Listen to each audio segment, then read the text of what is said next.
Bueno, voy a hablar un poco acerca del sistema de alerta temprana de clima espacial y para ello, bueno, pues un poco recordarles a los asistentes, bueno, lo que ya saben, ¿no? Los sistemas de alerta temprana como un sistema integrado, ¿no? De vigilancia, previsión, predicción de amenazas y, bueno, cómo van a evaluar los riesgos, ¿sí? Debido a estos desastres y pues las actividades, sistemas y procesos de comunicación y preparación que van a permitir que se puedan pues alertar a la población, ¿no? Entonces aquí está involucrado pues toda la sociedad, ¿no? Básicamente, ¿sí? Personas, comunidades, gobiernos, todo el mundo, ¿sí? Las empresas y pues el objetivo es tratar de disminuir en la medida de lo posible los efectos, ¿no? Que pueden provocar estos fenómenos, ¿sí? Ahora bien, como todo sistema de alerta temprana, bueno, tendrá sus elementos que son primordiales como el conocimiento de los riesgos que uno enfrenta, ¿sí? Eh, Difundir y comunicar a la población o a los sectores de la sociedad que se pudieran llegar a ver afectados, ¿sí? Sobre estos riesgos, ¿sí? Y la manera en la cual se pueden alertar, ¿no? ¿Sí? Otra parte es importante en términos del servicio de seguimiento y alerta y cómo se van a desarrollar estos, ¿no? ¿Para qué? Bueno, para que eh, sea correcto el seguimiento que se les da, ¿sí? Que los parámetros que se están considerando sean los adecuados, ¿sí? Y obviamente todo esto sustentado en una base científica, ¿no? Que como lo hemos visto ahora en las charlas que se han dado, pues hay toda una ciencia detrás de esto, ¿sí? No es algo que ya se haya terminado de resolver, sin embargo, se trabaja en ello, ¿no? Es el camino que se está siguiendo y es importante entender que, pues, estos sistemas no son infalibles, ¿no? Son sistemas que continuamente se están trabajando y perfeccionando, ¿no? Y bueno, una vez que se tiene el fenómeno, ¿sí? Que está afectando, bueno, cómo vamos a responder, ¿no? ¿Sí? A todos los niveles, ¿sí? Y si vamos a estar preparados, ¿no? Para responder a esto, ¿no? Entonces, en términos así muy simples y llanos, va por ahí. Y bueno, ustedes están acostumbrados a ver los tipos de sistema de alerta temprana con base en el tipo de amenaza o peligro que se presenta, ¿no? Entonces ustedes tienen todo un background de conocimientos, ¿sí? Acerca de la manera en la cual eh, van a enfrentar cada uno de estos, ¿no? Y cuentan con la experiencia, ¿no? Entonces, aquí el asunto un poco es, además de entender que hay distintos niveles de operación, ¿sí? Pues, ¿cómo encaja, ¿no? El clima espacial en algo que ustedes han venido manejando, pero con otros tipos de fenómenos, ¿no? Yo creo que eso es lo más importante y entender que esto es un fenómeno global, ¿no? Sin embargo, también puede ser un fenómeno localizado dependiendo del tipo de perturbación que se tenga, ¿sí? Entonces aquí estamos hablando de algo que pudiera afectar a todo el planeta o bien a ciertas regiones, ¿no? Entonces, ese es el reto y ese es el punto importante que hay que tratar. Entonces, pues cuando se empezó a trabajar sobre esto, bueno, pues, ¿a qué nos referimos con un sistema de alerta temprana con fenómenos de clima espacial? Y si nos queremos ir un poco más adentro, bueno, en México, ¿no? ¿Sí? Ya les mostraron en algunas de las charlas que sí puede haber afectaciones también en el territorio nacional, ¿sí? No es algo exclusivo de países que se encuentran en latitudes altas, llamémosle Canadá, norte de Europa, norte de Estados Unidos, etcétera, Rusia, China, ¿sí? Sino que son fenómenos que pueden llegar a afectar también a países y regiones que se encuentran a latitudes más bajas, ¿no? Entonces, el hablar de un sistema de alerta temprana, pues implica eso, ¿no? Entender la complejidad del fenómeno y cómo podemos alertar y a quién debemos alertar, porque ya lo han visto, ¿no? Cuando uno habla de afectaciones a la salud, ya se aclaró que, pues, en general son pocas, ¿sí? O nulas. Entonces, ¿qué seguiría, no? Si como población, bueno, me queda claro que esto no pudiera llegarme a afectar directamente, entonces, ¿cómo es la afectación? ¿Sí? Y lo que uno termina entendiendo después de haber atendido estas charlas es que el punto va por el lado tecnológico, ¿no? Antes de que existiera la tecnología, ¿sí? Como la conocemos actualmente, pues realmente nosotros como especie no nos preocupábamos de qué estaba pasando en el Sol. Posiblemente hasta lo ignorábamos, ¿no? ¿Sí? Sin embargo, cuando empezamos a desarrollarlos como especie, los primeros sistemas tecnológicos, ¿sí? Con el tiempo nos dimos cuenta que lo que estaba ocurriendo en el Sol comenzaba a afectar, ¿no?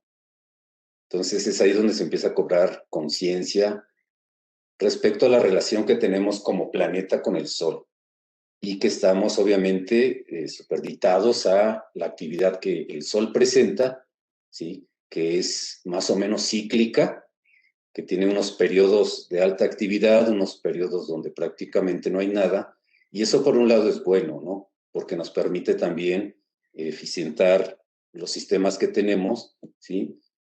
E ir avanzando en el estudio de los fenómenos, ¿no? Para estar preparados cuando viene un nuevo máximo de actividad solar, ¿sí? Entonces eso es muy importante en términos de prevención, ¿sí? Y de saber identificar realmente a qué está afectando la actividad solar, ¿sí? No es algo tan, podríamos decir, tan tangible como un incendio, como un sismo, ¿sí? Una inundación, un tsunami, etcétera, donde, bueno, uno realmente está viendo lo que está ocurriendo. Y acá pareciera que, pues, no está ocurriendo nada, pero el hecho de que de repente fallen los sistemas de líneas de transmisión de electricidad y las ciudades sufran apagones y no se tenga un backup o una reserva de energía eléctrica, pues empezamos a ver que los hospitales se comenzarían a quedar sin electricidad, ¿sí? Comenzaremos a ver que los lugares donde se almacenan alimentos que necesitan refrigeración, pues empiezan a fallar, ¿sí? Y entonces los problemas vendrían siendo consecuencia de esto, ¿no? Entonces ahí sí ya nos comenzaría a afectar directamente, ¿sí? Entonces algo que es muy importante y ustedes lo saben es, bueno, tenemos que informarle a la población en general a qué nos referimos con clima espacial, cómo nos va a afectar y cómo puedo yo estar pendiente de lo que está ocurriendo, ¿no? ¿Sí? Entonces, si yo sé identificar exactamente lo que me pudiera llegar a pasar como individuo, entonces ya no me asustaría tanto cuando de repente leo las noticias que desafortunadamente en muchas ocasiones malinforman a la población y empiezan a esparcir rumores. Entonces ya se dieron cuenta que no es el problema tan directo conmigo como individuo, sino que afecta a la tecnología y entonces tengo que ver qué sectores de la sociedad, ¿sí? Se comienzan a ver afectados, ¿no? ¿Sí? Entonces ya más o menos les di una breve reseña así de qué pudiera llegar a pasar en los hospitales, los lugares donde se almacenan alimentos, etcétera, los sistemas bancarios que colapsarían, etcétera, ¿no? Porque todo está básicamente a expensas de la energía eléctrica que se utiliza para mantener todos estos sistemas, ¿no? Entonces, sí es muy importante que la gente conozca que los fenómenos de clima espacial afectan ciertos sectores de nuestra sociedad, ¿sí? Y esas afectaciones que van a tener como consecuencias en nosotros como población, ¿no? Entonces, algo muy importante que se tiene que enfatizar es darle a conocer a la población eso, ¿no? Que esté bien informada, porque si la sociedad, la población está bien informada, Entonces, eso facilita más las reacciones o las medidas que se tengan que tomar en un eventual caso de un evento extremo, ¿no? De clima espacial, por ejemplo. Entonces, muchos países ya han trabajado esto por muchos años, ¿sí? Por ejemplo, el Consejo Nacional de Ciencia de Estados Unidos, ¿sí? De investigación. Pues ellos tienen una estrategia más o menos general en cómo van a mitigar los efectos, ¿no? Derivados de fenómenos de clima espacial. Entonces, algo muy importante y que comentaba hace un momento Luis Javier, pues es la detección, ¿no? ¿Sí? Tenemos que son fenómenos que ocurren en la superficie solar, ¿sí? Y al menos tenemos una ventana para aquellos que son muy impulsivos, ¿sí? De unos 30, 40 minutos para comenzar a generar alertas inmediatas de lo que se vería afectado debido a ese fenómeno. Por otro lado, si es una explosión solar, una eyección de masa coronal, como dijo por ahí Julio, ¿sí? Yo sé que al menos tengo 1 o 2 días en lo que toda esta burbuja de material alcanza la Tierra si es que viene dirigida hacia la Tierra. Entonces es muy importante la detección y para eso se desarrollan satélites que continuamente van vigilando la actividad solar y también la instrumentación que tenemos en Tierra, ¿sí? Entonces, en todos los flancos tratamos en ese sentido de cubrir, ¿sí? Y de vigilar lo que está ocurriendo continuamente en el Sol. Ahora, ¿cómo voy a proteger mi infraestructura, ¿sí? Ante las posibles afectaciones, ¿no? Entonces, ya hay protocolos que siguen ciertos países, ¿sí? Para precisamente darle protección a esa infraestructura, ¿sí? El asunto aquí a veces tiene que ver con que no todas las explosiones solares afectan a la Tierra, ¿sí? Ese es otro reto, ¿no? Y ese, bueno, le corresponde más a la parte científica del fenómeno, ¿sí? Tratar de entender cuáles son realmente de todas las explosiones solares que van dirigidas a la Tierra, las que realmente van a afectar, porque si yo tengo que estar apagando y prendiendo equipos y resulta que la explosión solar no afectó nada, entonces también eso se traduce en pérdidas para ciertos sectores, ¿no? Entonces, viene la mitigación, ¿sí? Cómo minimizo el impacto de todo esto que ocurre, ¿sí? Y cómo genero mis sistemas que me permitan recuperarme en la medida de lo posible, ¿no?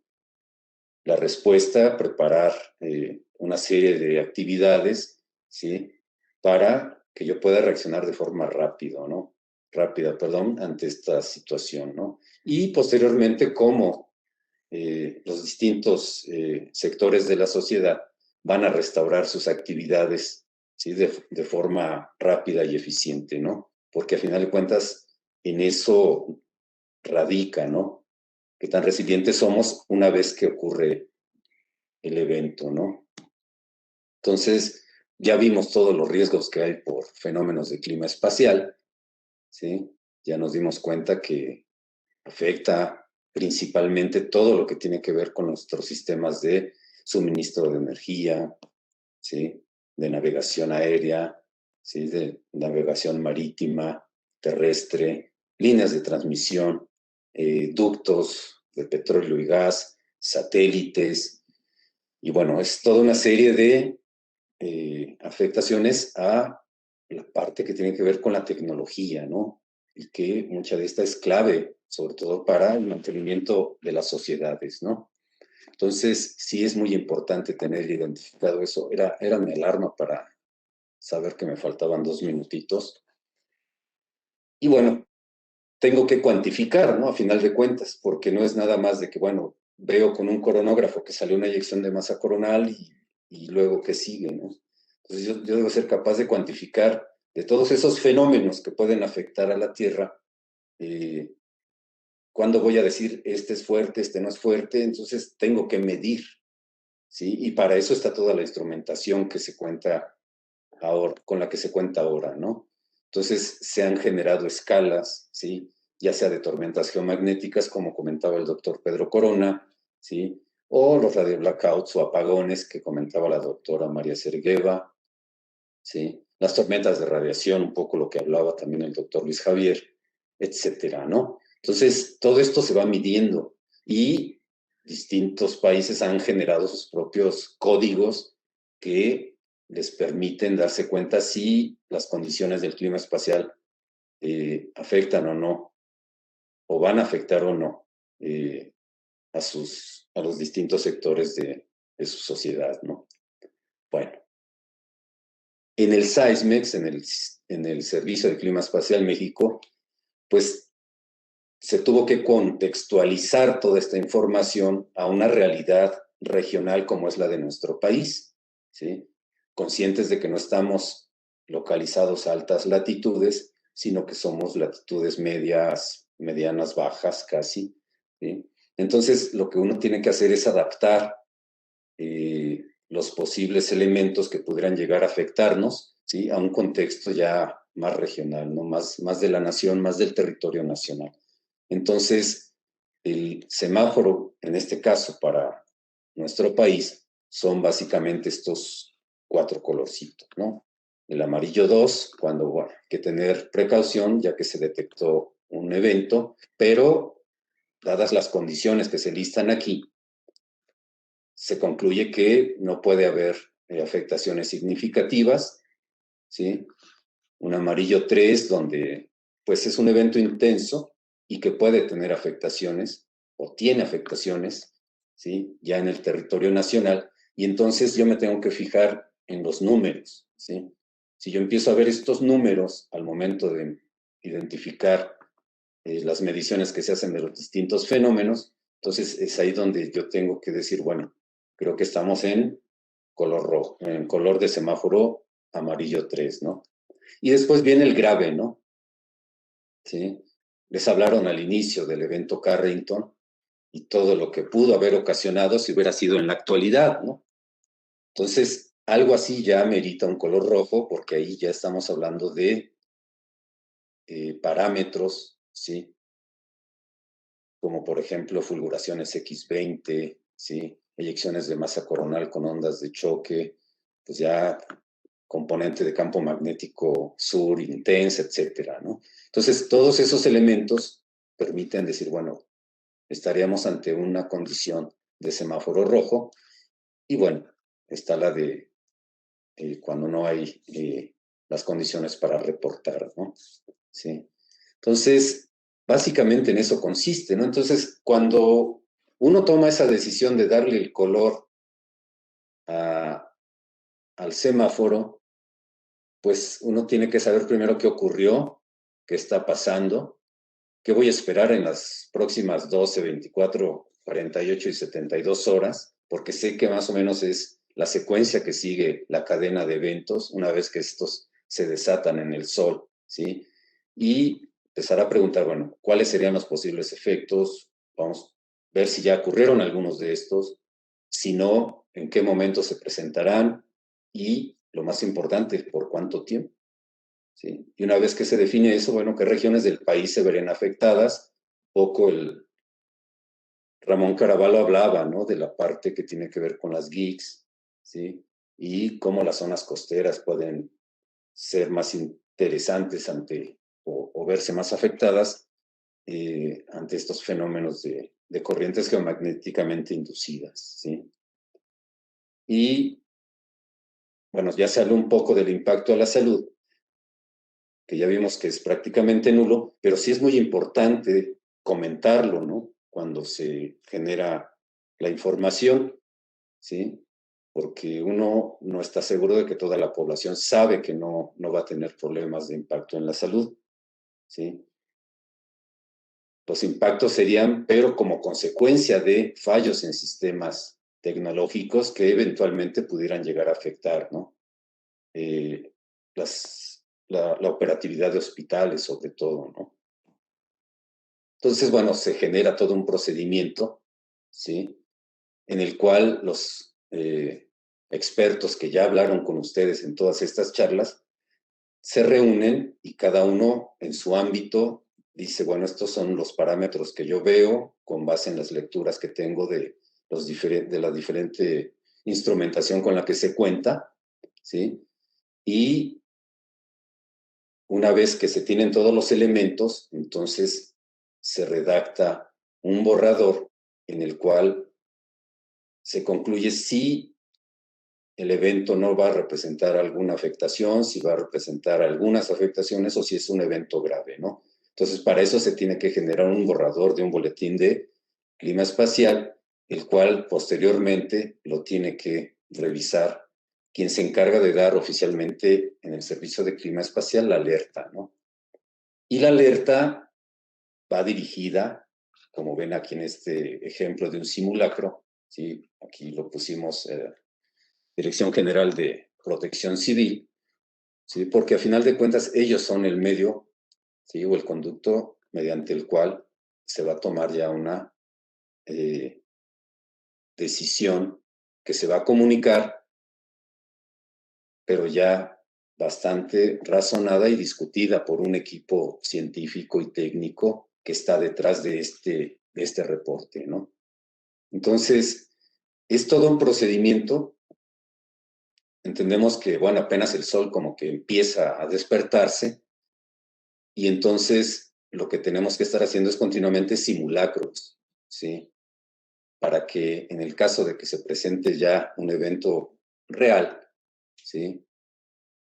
Nosotros ya estemos lo suficientemente entrenados para generar un reporte lo más confiable y de manera eficaz y rápida, ¿no? ¿Sí? Para que los tomadores de decisiones continúen, ¿no? Con la cadena de reportar esto a la sociedad, ¿sí? O a los distintos sectores de la sociedad que pudieran llegar a afectarse, ¿no? Porque no necesariamente va a ser a toda la población, ¿sí? Entonces, hasta en eso hay que tenerlo muy presente, ¿no? Entonces, involucra todo este trabajo, ¿sí? Involucra cierto número de iteraciones hasta que ya se tiene la seguridad y la certeza de que lo que se va a entregar, en este caso a la Dirección General de Protección Civil, ya es es un reporte bastante claro, ¿no? Y bastante sustentado. Entonces, como ven aquí, bueno, en el simulacro nos fuimos a lo más, vamos a decirle a lo más rudo, ¿no? Un rojo, ¿sí?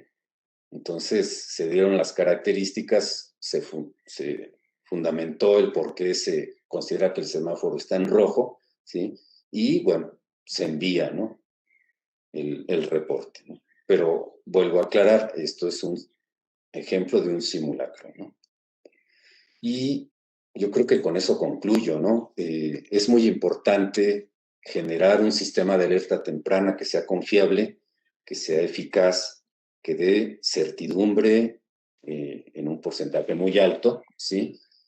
¿Por qué? Porque eso nos va a permitir que los encargados de tomar las decisiones las hagan de forma, pues, lo más preciso y correcto posibles, ¿sí?